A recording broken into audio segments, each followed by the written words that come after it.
Hasil topik yang sudah dipilih. Mas Anies, Anda baca pres yang dideklarasikan paling awal.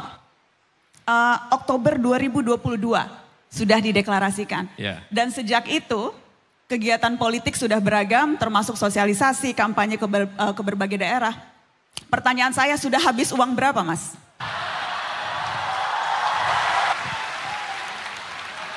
Mudah-mudahan di sini ada yang mau nyumbang nanti. Dari semua barangkali saya yang asetnya paling kecil.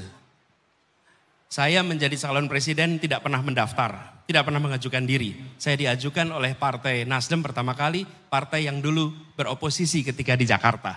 Mereka melakukan proses dan mereka mencalonkan. Habis itu kemudian PKS, Demokrat, walaupun sekarang tempat lain, kemudian PKB.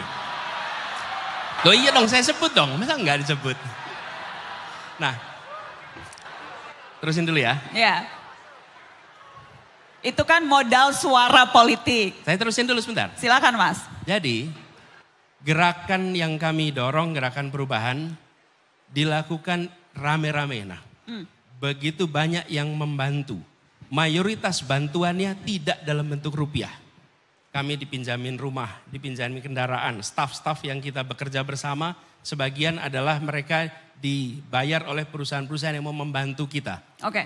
Jadi secara pembiayaan itu bukan pembiayaan seperti diberikan rupiah. Bentuknya adalah kalau itu in kind atau apa namanya barang.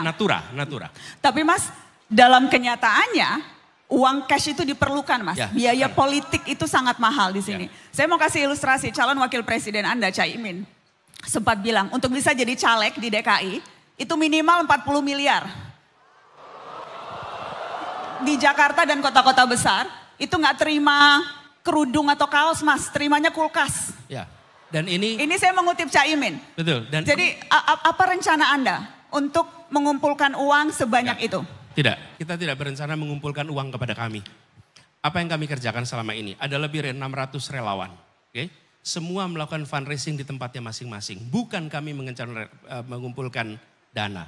Mereka mengumpulkan, mereka bekerja. Kalau saya datang ke sebuah tempat, maka tuan rumah di sana yang akan menghandle seluruh biayanya. Ini menjadi sebuah iuran. Ada satu fakta yang kita semua tutup mata. Kita tahu ada biaya tapi kita tidak mau membiayainya. Kita tahu bahwa proses politik itu, partai politik itu seperti juga kantor. Ada biayanya, tapi negara dan publik tidak mau membiayai. Kenapa? Ya karena ini partai politik, karena ini adalah kampanye. Selama itu tidak ada pembiayaan dari publik, maka usaha untuk melakukan fundraising menjadi sangat rumit. Dan kami merasakan sekarang. Oke, jadi karena saya akan mengeluarkan LHKPN Anda, Mas Anies. Karena untuk pejabat publik, kekayaan itu bukan sesuatu yang harus ditutup-tutupi. Ini laporan terakhir di 2023. Dan mohon maaf Mas Anies, Anda baca pres yang paling miskin, Mas.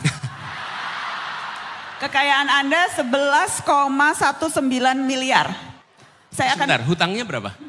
Hutangnya berapa, Mas? Coba, berapa mungkin Mas Anies? Ya, tapi nggak ada pinjol kan, Mas? Nggak ya? Enggak.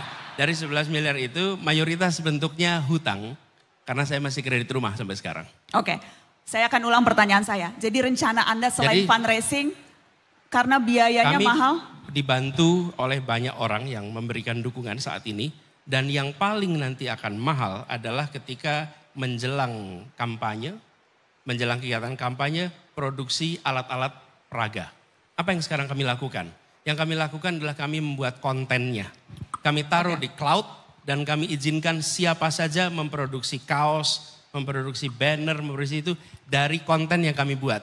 Kami sendiri tidak mencetak, tapi kami menyiapkan kontennya dan kami minta kepada semua. Bila Anda percaya kepada apa yang kami mau rencanakan, akan kami kerjakan, bantu kami untuk melakukan perubahan di Republik ini. Karena tidak mungkin kita kerjakan sendirian.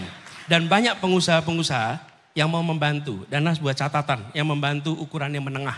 Yang besar-besar nggak ada yang berani mendekati. Semua yang besar-besar itu tidak ada yang dekat. Yang mendekati yang tengah-tengah ini semua. Kenapa konglomerat tidak dekat Anies Baswedan? Itu harusnya tanyanya ke mereka tuh. Kenapa nggak dekat? Kan Anda yang menyatakan Anda. Jadi saya follow up questionsnya ke Anda, Mas Anies. Kenapa? Mereka takut karena? Karena kami mengalami pengusaha-pengusaha yang berinteraksi, bertemu. Sesudah itu mereka akan mengalami pemeriksaan.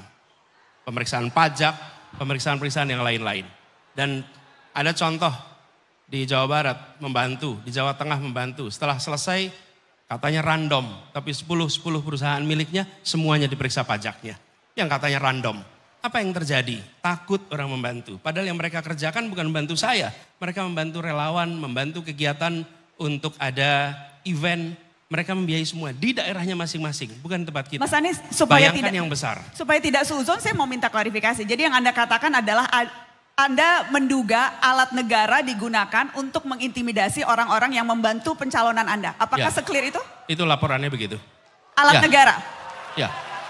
Dan itu kalau alat negara berarti yang memerintahkan aparat negara setinggi apa? Saya tidak tahu yang memerintahkan siapa, tapi fakta di lapangannya seperti itu. Dan saya mau tanya kepada diri saya sendiri dan kita semua, akankah kita membiarkan republik ini berada dalam rasa takut? Akankah kita membiarkan rasa kebebasan itu hilang? Saya rasa tidak. Ini adalah perjuangan kita dan saya mengajak kepada semuanya, termasuk pengusaha-pengusaha itu. Bapak jangan takut, insya Allah kalau ada perubahan kita akan buat negeri ini menjadi aman bagi semuanya. Oke.